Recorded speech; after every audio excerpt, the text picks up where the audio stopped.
Hello my students, আশা করি সবাই ভালো আছো। আচ্ছা, প্রথমেই আজকে আমরা এসছি আবার কেমিস্ট্রি নিয়ে আলোচনায়। দেখো, এই একটা ছবি নিয়ে আমরা শুরু করি আজকে। এটাকে আমরা প্রাণবায়ু বলি, আমাদের প্রাণবায়ু। পরে আসছি ব্যাপারটা বুঝতে না পারলে। আজকের টপিকস মেনলি এবারে মূল জায়গায় ঢুকি। আজকের টপিকস হচ্ছে যেটা আলোচনা করব, ছোট্ট একটা আলোচনা আজকে আছে। সেই আলোচনায় আমরা, তোমরা ভালো লাগলো কি লাগলো না অবশ্যই কমেন্ট করবে, পরবর্তীকালে শেয়ার করবে ভালো লাগলে। তো আজকের টপিকস হচ্ছে মেনলি বলতে চাইছি, হেডলাইন হচ্ছে অ্যাটমস অ্যান্ড মলিকিউলস, পরমাণু ও অণু। পরমাণু আবিষ্কার করলেন কে? জানো নিঃসন্দেহে, অনেক সকলেই প্রায়, জন ডাল্টন। সেই জন ডাল্টনকে আমরা বলি পরমাণুর জনক, ফাদার অফ অ্যাটম।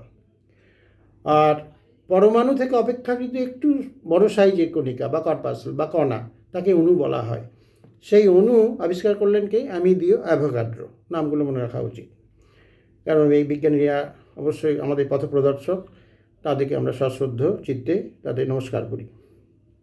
এখন প্রশ্ন হচ্ছে, এই পরমাণু এবং অণু, অ্যাটমস অ্যান্ড মলিকিউলস আমাদের প্রায় গুলিয়ে যায়। অনেক বইপত্র আছে, প্রত্যেকেরই প্রায় তোমরা বিভিন্ন টেক্সট বই আছে, বিভিন্ন রাইটারের বই আছে, পড়তে পড়তে অনেক লেখা থাকে। তার মধ্যে আমরা ঠিক ব্যাপারটা বুঝে উঠতে পারি না যে পরমাণু আর অণু বা অ্যাটমস আর মলিকিউলস পার্থক্যটা কী, রকম তফাৎটা কী।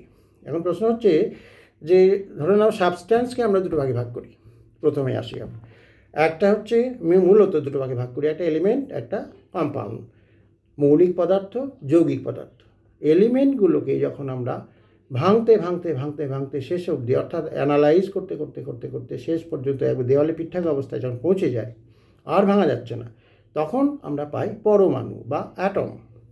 এখন সেই যে অ্যাটম, যেমন ধরো আমি একটা ছবি দিয়ে বলতে পারি, এ দেখো, এটা একটা মডেল দিয়ে, প্লাস্টিকের মডেল, এটাকে ধরে নিতে পারি এটা একটা হাইড্রোজেন অ্যাটম। এই হাইড্রোজেন অ্যাটম কিন্তু অত্যন্ত সক্রিয় এবং অত্যন্ত অস্থির প্রকৃতির, একা একা থাকতে পারে না। সঙ্গে সঙ্গে একটা হাইড্রোজেন পরমাণুকে আমরা জায়মান অবস্থায় বলি, খুবই সক্রিয়। এর সঙ্গে সঙ্গে দুটো হাইড্রোজেন একটা পরমাণু আর একটা পরমাণুর সঙ্গে জুড়ে গিয়ে অণু তৈরি করে, আর একটু জটিল, একটু অপেক্ষাকৃত বড় সাইজের কণা তৈরি করে। এই দেখো অণু তৈরি করে। এটাকে বলতে পারি আমরা হাইড্রোজেন মলিকিউল বা H2। দুটো হাইড্রোজেন জুড়ে গেছে, এই যে জুড়েছে যে জায়গাটায়, সেটাকে আমরা একটা বন্ড বলি, সিগমা বন্ড। সিগমা বন্ধনী দিয়ে আবদ্ধ হয়েছে। অ্যাকচুয়ালি এটা আরও অন্য ক্লাসে আবার আমরা আলোচনা করব কি হয়।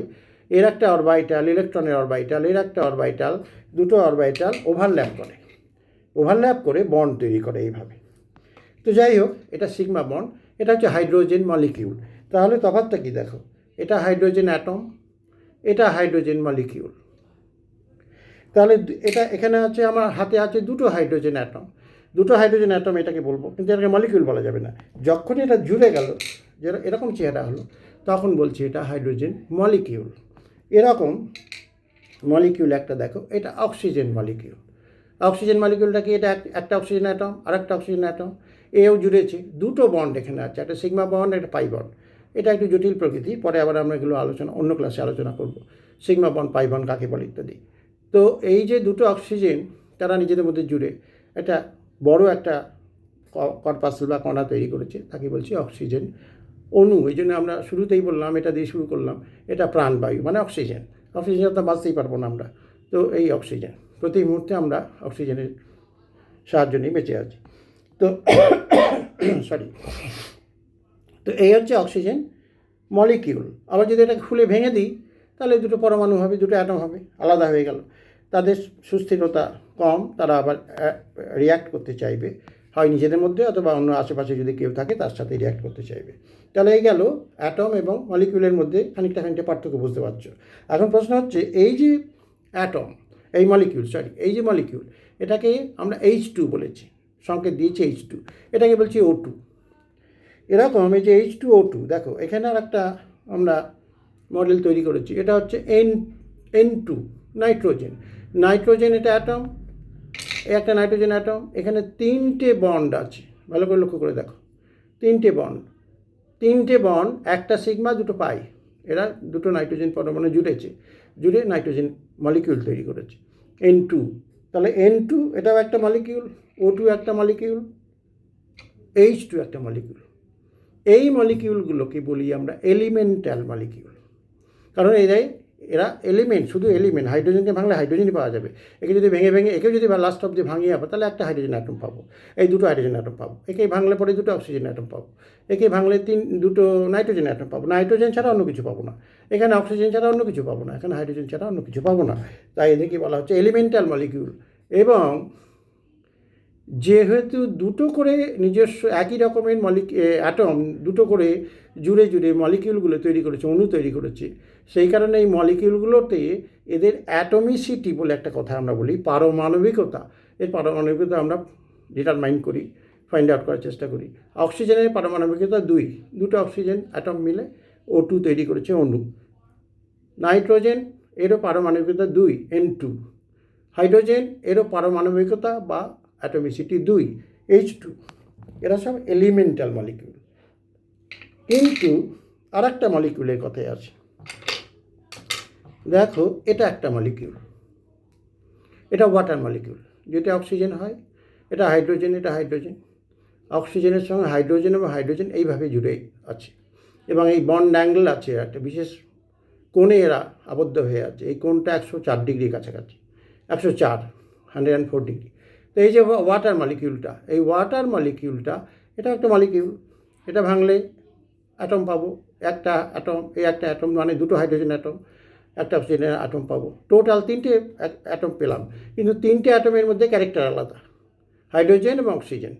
সেই জন্য কি বলা হচ্ছে কম্পাউন্ড মলিকিউল। এটাকে ভাঙলে শুধুই অক্সিজেন পাচ্ছিলাম, এটাকে ভাঙলে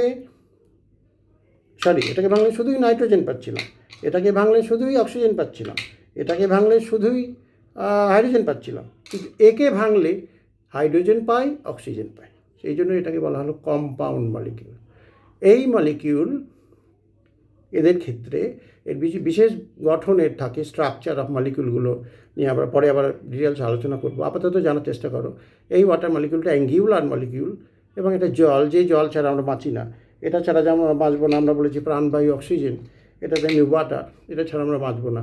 তাহলে এই ওয়াটার এবং এটা অক্সিজেন, এই মলিকিউল দুটো পাশাপাশি রেখে আমরা বোঝার চেষ্টা করছি এই মলিকিউলটা এলিমেন্টাল মলিকিউল, এই মলিকিউলটা কম্পাউন্ড মলিকিউল। এলিমেন্টাল মলিকিউলে অ্যাটমিসিটি হয়। কেউ যদি জিজ্ঞেস করে কম্পাউন্ড মলিকিউল অ্যাটমিসিটি কত, এটা কিন্তু রং, কোশ্চেনটাই রং হলো, আবল তাবল কোশ্চেন হলো। এখানে কোনো প্রশ্ন হয় না, এখানে একটা প্রশ্ন হবে এর অ্যাটমিসিটি কত, 2। সিমিলারলি আমরা কম্পাউন্ড মলিকিউলের আরও একটা এক্সাম্পল দিই। এটা একটা মিথেন মলিকিউল। এটা carbon, hydrogen, hydrogen, hydrogen, hydrogen. কার্বনের চারপাশে 4টে হাইড্রোজেন জুড়ে আছে, 4টে সিগমা বন্ড, বা এগুলো বন্ড, এবং প্রত্যেকটা অ্যাঙ্গেল ইকুয়াল। এখানে দেখো 109 ডিগ্রি 28 মিনিট। আমি পরে দেখাচ্ছি, লিখে রেখেছি, সেটা দেখবে। তো যদি মনে রাখতে না পারো তখন। তো এটা মিথেন মলিকিউল। মিথেন মলিকিউলের গঠন হচ্ছে চতুস্তলাকার, বাংলাতে বলি আমরা, বা টেট্রাহেড্রাল। 109 degree 28 minute, 109 degree. এটা সিমেট্রিক্যাল মলিকিউল একটা, কিন্তু কম্পাউন্ড। একে ভাঙলে কী পাবো, কার্বন পাবো আর 4টে হাইড্রোজেন পাবো, 2 ধরনের অ্যাটম পাচ্ছি। সেই জন্য এটা কম্পাউন্ড মলিকিউল। আবার দেখো আর একটা মলিকিউল, ধরে নেওয়া যাক এই একটা মলিকিউল তৈরি করেছি আমরা, এটাকে বলছি অ্যামোনিয়া। এটাকে যদি আমরা একটু বাঁকিয়ে এইভাবে রাখি, এটা এইভাবেই থাকে অ্যাকচুয়ালি, প্লাস্টিক মডেলে এটা হয়তো সম্ভব হচ্ছে না করা। তো এটা নাইট্রোজেন ধরে নাও, hydrogen, hydrogen, hydrogen, NH3, ammonia molecule. এই অ্যামোনিয়া মলিকিউলটা 3টে হাইড্রোজেনের সঙ্গে একটা নাইট্রোজেন জুড়েছে, কম্পাউন্ড মলিকিউল অবশ্যই। এবং এখানে এই জায়গাটা ফাঁকা আছে, এখানে 2টো ইলেকট্রন বসে আছে, একে আমরা লোন পেয়ার অফ ইলেকট্রন বলি। লোন পেয়ার অফ ইলেকট্রন এ নিয়ে অনেক আলোচনা করা যেতে পারে, এত সহজে হবে না, অন্য ক্লাসে আমরা সেটা আলোচনা করব। লোন পেয়ার অফ ইলেকট্রন, যদি তোমাদের কারো কিউরিওসিটি থাকে তাই কমেন্টে লিখবে যে লোন পেয়ার অফ ইলেকট্রন নিয়ে আমাদের জানার ইচ্ছে আছে, আপনারা বলুন, তখন পরে আলোচনা করা যাবে, টাইম লাগবে অনেক। আচ্ছা, তাহলে এটা অ্যামোনিয়া, NH3, এটা একটা মলিকিউল, এটা অবশ্যই কম্পাউন্ড মলিকিউল। এর আবার অ্যাঙ্গেল, যেহেতু এটা সিমেট্রি কম আছে, নানা রকম ব্যাপার আছে, এখানে জটিলতা আছে, সেই কারণে এই যে অ্যাঙ্গেলটা খানিকটা এর মতন চতুস্তলাকার হতেও এ কিন্তু একটু চেঞ্জ হয়ে পিরামিডের মতন দেখতে হয়, এবং এর অ্যাঙ্গেলটা একটু কমে যায় 107-এর কাছাকাছি। আচ্ছা, তা এই গেল তোমার মূলত অ্যাটম এবং মলিকিউলের মধ্যে পার্থক্য। এবারে আমরা খুব বেশি